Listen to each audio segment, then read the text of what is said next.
When Walmart left town, it didn't linger over the goodbyes. It slashed the prices on all its products, stripped the shelves bare, and vanished, leaving behind only the ghostly shadow of its famous brand name and gold star logo on the front wall of a deserted shell. The departure was so quick that telltale signs remain of the getaway, like smoldering ashes in the fireplaces of an evacuated town. Notices still taped to the glass entranceway record with tombstone-like precision the exact moment that the supercenter was shuttered. Store closed at 7 p.m. Thursday, the 28th of January, 2016. 10 years. That's all the time it took for the store to rise up in a clearing of the lush forest of West Virginia's coal country and then disappear again, as though it had never been there. But for the people of McDowell County, proud country folk laboring under the burdens of high unemployment, low income and endemic ill health, even such a fleeting visit to this rural backwater by the world's largest retailer had a profound impact, both in the arrival and in the hasty leaving. Wanda Church was present for both of these bookends of the Walmart story, one of a few workers who helped set up the store in October 2005 and then gutted 10 years, 3 months and 2 days later. She remembers the feeling of excitement and expectation as they stocked the supercenter for the very first time, turning it in just 20 days from an empty building into a teeming cathedral of retail capitalism. It was amazing what we were able to do, stocking the shelves from nothing to full in such a short time, she said, talking as she waited for her car to be repaired at a gas station over the road from the disused store. As if to underscore her enduring attachment to the corporation, she was wearing one of her old Walmart t-shirts. She was there at the supercenter too, on that fateful day last year when she and her fellow Walmart workers walked out of the store for the last time. We were all crying. It was a sad day for a lot of people. It was a sad day for me. I spent more of those 10 years at Walmart than I did at my own home. Facebook, Twitter, Pinterest. The now empty Walmart in McDowell County, West Virginia. Photograph, Jeff Swenson, Getty for The Guardian. Much has been written about what happens when the corporate giant opens up in an area, with numerous studies recording how it sucks the energy out of a locality, overpowering the competition through sheer scale and forcing the closure of mom-and-pop stores for up to 20 miles around. A more pressing, and much less well-understood, question is what are the consequences when Walmart screeches into reverse, when it ups and quits, leaving behind a trail of lost jobs and broken promises. The subject is gathering increasing urgency as the mega-corporation rethinks its business strategy. Rural areas like McDowell County, where Walmart focused its expansion plans in the 1990s, are experiencing accelerating depopulation that is putting a strain on the firm's boundless ambitions. Hit hard by the long-term decline in coal mining that is the mainstay of the area, McDowell County has seen a devastating and sustained erosion of its people, from almost 100,000 in 1950, when coal was king, to about 18,000 today. That depleted population is today scattered widely across small towns and in mountain hollows, pronounced hollers, accentuating the sense of sparseness and emptiness. The Walmart Supercenter is located about 5 miles from the county seat, Welch, which still boasts imposing brick buildings as a memory of better times. But the glow of coal's legacy has cooled, as the boarding up of many of the town's shops and restaurants attests. When you combine the county's economic malaise with Walmart's increasingly ferocious battle against Amazon for dominance over online retailing, you can see why outsized physical presences could seem surplus to requirements. There has been a wave of closings across the U.S., most acutely in small towns and rural communities that have had heavy population loss, said Michael Hicks, an economics professor at Ball State University who is an authority on Walmart's local impact. On the 15th of January, 2016, those winds of change swept across the country with a fury. Walmart announced that it was closing 269 stores worldwide, 154 of them in the U.S. Of those, 14 were supercenters, the gargantuan big boxes that have become the familiar face of the company since the first opened in Missouri in 1988. One of those supercenters was in McDowell County. Facebook, Twitter, Pinterest. McDowell County, where life expectancy for males is 64 years old. Photograph, Jeff Swenson. It was a big thing for people round here when Walmart pulled out. People didn't know what to do. Young people started leaving because there's nothing for them here. It's like we are existing, but not existing. The words are spoken by Henrietta Banks, 60, who lives just up the hill from the mothballed supercenter. We're sitting in her front room where she spends much of her time in a hospital bed that has been set up for her as she is treated for congenital heart disease. She remembers the excitement when the supercenter opened. People welcomed it with open arms. We needed the jobs, she said. But in the end, the expectation that Walmart would usher in a new, better era for McDowell County proved illusory. Her late husband Arthur, a former sharpshooter in the U.S. Army who died in 2010, worked as a greeter at Walmart for a few years. He took the job largely in the hope of securing health care insurance for Henrietta, but he was told that coverage wasn't part of the package, and the couple had to make do with Medicaid. Their daughter Nicole, 25, is sitting beside her mother holding her hand. She works as a corrections officer in a nearby prison, but her dream is to become a therapist. Given her mother's health issues, Nicole Banks tries to compensate for Walmart's departure by seeking out fresh fruit and vegetables in the surrounding area. But it's not easy. The nearest replacement store, Goodson's, is too expensive, she says, and other Walmarts are an hour's drive away, along Appalachian roads that are as tightly coiled as the copperhead snakes that live in the local forest. Already, she spends half her $1,200 post-tax monthly salary on car insurance and repayments and gas for the long drive for groceries eats into the little that is left. So she and her mom grab food where they can, opting for less pricey meals of hamburgers or spaghetti rather than fresh salad. That takes another big chunk out of her income. Facebook, Twitter, Pinterest. Henrietta Banks, right, and her daughter Nicole discuss the fallout of the closure of the Walmart in McDowell County. Photograph, Jeff Swenson, Getty. For The Guardian. It's not great for her mother's health, but then Nicole thinks that's typical for McDowell County people since Walmart left town. She has noticed that processed foods seem popular again. There are long lines again at the local McDonald's. There's a lot of people getting sick since the store closed because they're not getting the right diet. It's sad to me, but bad food is cheap. Nicole Banks is the first person in her family to go to college. With a degree in sociology, how would she sum up the impact of Walmart leaving? She pauses to think for a while, and when she replies, she does so with unexpected vehemence. It's ridiculous, she says. People round here can't get health care, they can't get jobs, and now the good food has gone. We are not getting our basic needs met. People are dying young. Banks is not exaggerating. Of the 3,142 counties in the U.S., McDowell County comes in at number 3,142 in terms of life expectancy. For men, that's 64 years, a statistic that, as Bernie Sanders likes to point out, is the same for men in Namibia. Clearly, such endemic health problems cannot be laid exclusively at the door of Walmart. But for Sabrina Schrader, a community organizer who was born and bred in the area, it provides the context for understanding the effect of the corporation's decision, and that of its controlling family, to pack its bags and quit.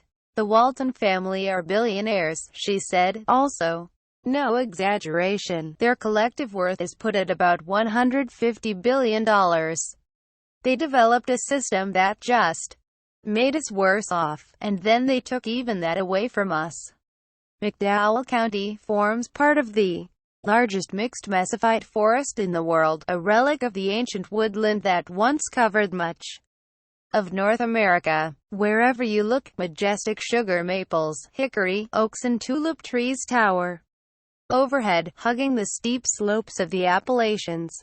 It was into this stunning setting that Walmart descended in 2005 on the site of an old Kmart, like the spacecraft of alien botanists that lands in the forest at the start of the movie E.T. And there it sat, a massive gash of concrete, encircled by nature's abundance. Peep into the glass doors of the front of the store and you can start to appreciate the brutal simplicity of the Walmart concept. There is nothing inside its windowless walls, just 103,000 square feet of air. A Walmart supercenter is no more, no less than the name implies, a big box, an empty stage on which to wave a magic wand and summon up a million retail dreams. Pack it with 80,000 products, and the people will come. Not just from all over McDowell County, but from far beyond. Over the 10 short years of the supercenter's existence, many of those people grew dependent on it in so many ways. Top of the list of dependencies: jobs. Facebook, Twitter, Pinterest. Save-A-Lot is the grocery store in Welch, West Virginia.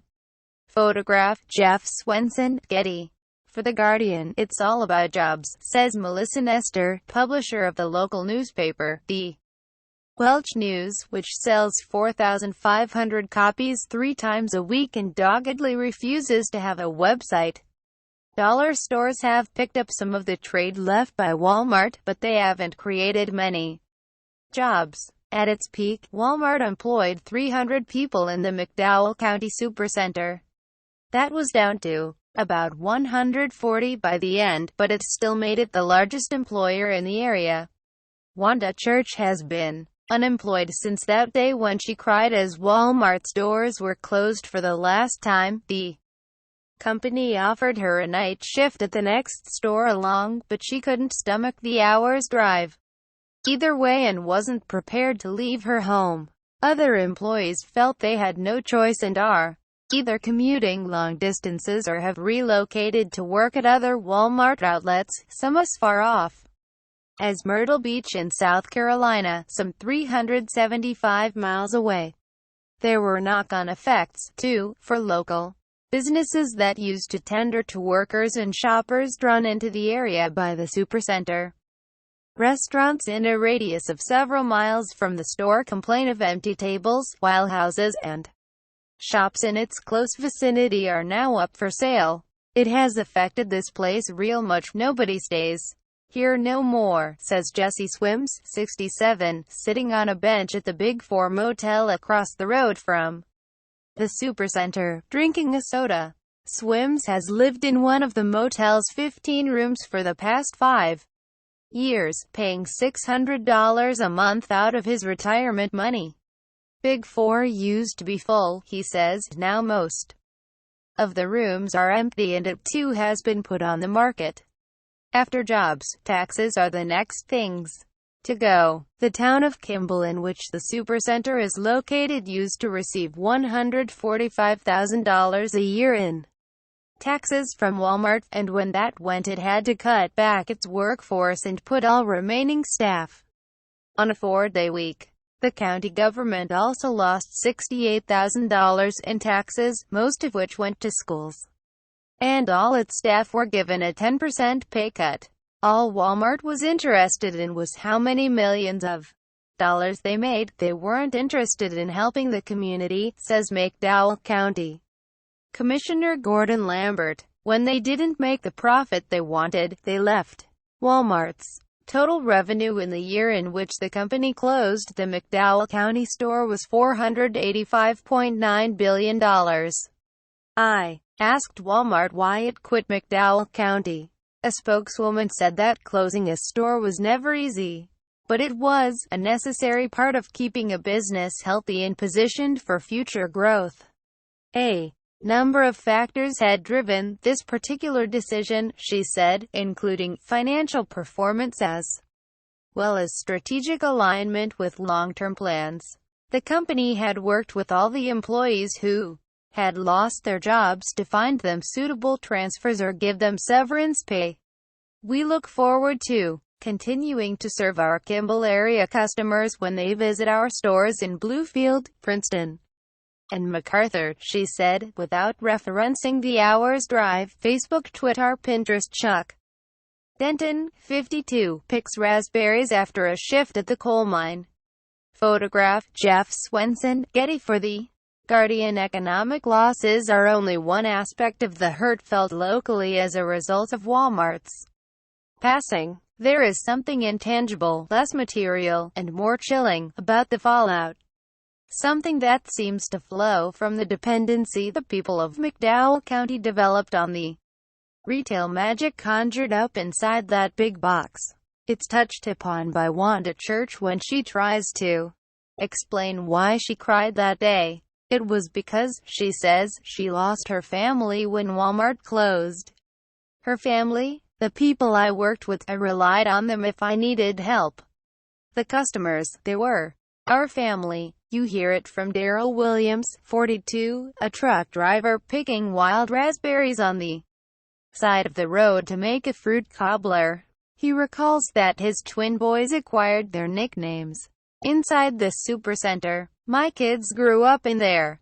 They called them the Screamers because they used to scream if they didn't get what they wanted. For Dan Phillips, Walmart was a way of coping with bereavement after his wife died a few years ago. If you were lonely and had nothing to do, you'd go to Walmart to talk to folk. It was a great social network.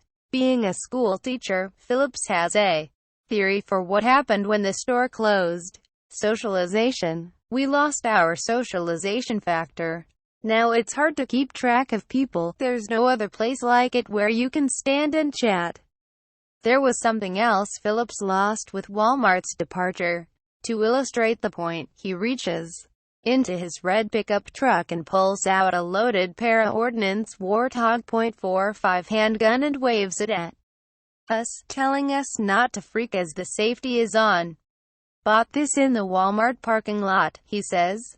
Guy sees me reading a gun magazine and asks me was I carrying.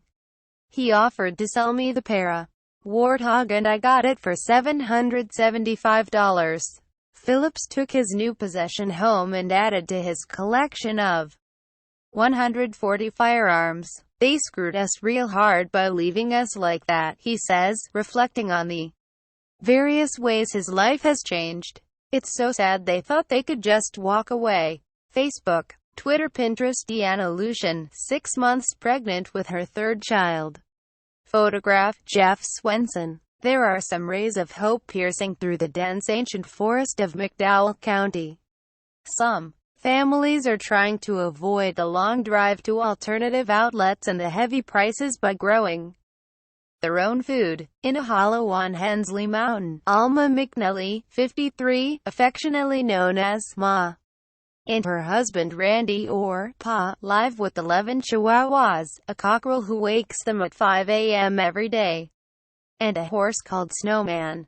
Ma grows cauliflowers, tomatoes, carrots, and strawberries. She shares the produce out to friends and family at the end of the pay month when times are lean and people start to go hungry. She also collects 6 eggs a day from her brood of Wyandotte hens. The only downside is that Pa doesn't trust fresh-laid eggs unless they're pickled, so she still has to make a monthly run to a supermarket to get factory-farmed eggs. Down the road, Deanna Lucian, 29, 6 months pregnant and with her 18-month-old daughter Trinity in her arms, tells us that she has started growing cucumbers, squash, peppers and corn. Her husband Philip Lucian, 35, also supplements his income as a mechanic in a coal mine by catching trout in the nearby lake. They make ends meet, but to the couple it's a constant slog. We do live in a great place, Philip says, but I feel like a slave sometimes. When things get really rough at the end of the month, the money has run out, there are no food stamps left and the petrol tank is dry, people can always turn to the local food bank. 5 loaves and 2 fishes, run by Linda McKinney and her son Joel. On the third Saturday of the month they supply canned food and daily necessities such as toilet paper to up to 150 people who often sleep in their cars in the parking lot overnight to ensure they receive help. For the last 2 years of its existence, the Walmart Supercenter provided the food bank with close to 200,000 pounds of meat, dairy, pies and bread, allowing the McKinneys to increase the frequency of their giving. Now that's gone, they try to make up for the shortfall by growing tomatoes, arugula, and peppers in a greenhouse. Linda McKinney says that the fresh food they received from Walmart, or waste, as the corporation classed it, is sorely missed. But, like many of the other residents of McDowell County, she says she also mourns the communal aspect of the supercenter, its quality as a social hub. McKinney rattles off a list of all the community facilities that disappeared from the region in recent years as the population declined and the culture of mega chains like Walmart took root. There used to be 28 churches of her United Methodist denomination in the county, now there are 6. There were 7 bars in Welch, all but 1 have closed. There were 3 cinemas, now it's down to 1. There are no community centers left, many of the corner shops have gone. There's nothing here, McKinney says. McKinney has one other, rather astonishing, reason to regret that the store closed. Walking. I went to Walmart for the walk, she says. I went early and I got a cart and I walked all over the store. I loved walking around it. I would walk and talk and walk. I could walk the store all day. That's a statement that will reverberate far beyond the boundaries of McDowell County, or West Virginia. It could be applied to small towns and rural areas right across the U.S. This is the statement of communities that have had the communal blood out of them. Filling the void, as well as helping to create it, came a sparkling new phenomenon, a big box. 103,000 square feet of windowless air, where you could catch up with friends, trade guns, shop to your heart's content, and even take a hike, all within a concrete gash carved out of one of the world's most breathtakingly beautiful ancient forests. And now that too is gone. This article was amended on the 9th of July 2017 to correct Wanda Church's last name.